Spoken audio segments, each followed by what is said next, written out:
Nous allons parler maintenant des déchirures périnéales qui peuvent survenir lors d'un accouchement. Le périnée bénéficie d'une élasticité qui est suffisante pour permettre la sortie du bébé, mais il est cependant extrêmement fréquent que de petites déchirures se fassent lors de l'étirement du périnée au décours du passage de la tête du bébé. Lors d'un accouchement par voie naturelle et spontanée, c'est-à-dire sans instrument, lorsque la tête est sur le point de sortir, on la retient pour la laisser sortir très progressivement afin de protéger au maximum le périnée et de limiter au maximum ces déchirures. Les déchirures les plus fréquentes sont donc de petite importance, elles sont, comme on dit, de premier ou de deuxième degré. Elles se suturent facilement, cicatrisent facilement également avec du fil qui est toujours résorbable et elles ne concernent pas le sphincter anal.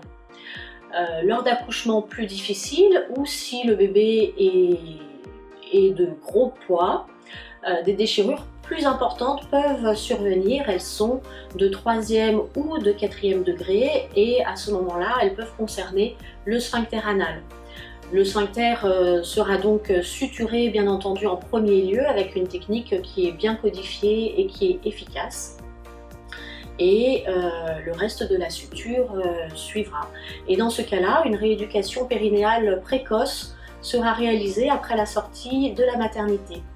Lors d'extraction instrumentale, avec une ventouse ou des forceps ou des spatules, et si le poids du bébé est important, il est plus fréquent que des déchirures importantes surviennent, et donc dans ce cas-là, on est très fréquemment amené à réaliser une épisiotomie afin de protéger le périnée et notamment le sphincter et d'éviter des déchirures trop importantes qui seront probablement plus douloureuses par la suite.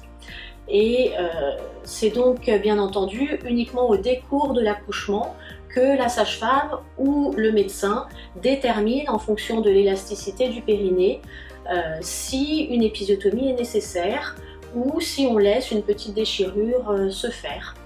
Dans tous les cas, lorsqu'une épisiotomie est nécessaire, on informe la patiente. On lui explique que c'est préférable pour la bonne tenue de son périnée plus tard.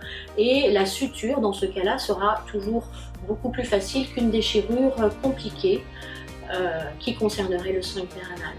Bien entendu, il est tout à fait possible d'avoir un périnée intact au décours d'un accouchement, c'est-à-dire pas de point à faire, ce qui est très bien lorsque le bébé est petit ou que la naissance se fait vraiment très facilement.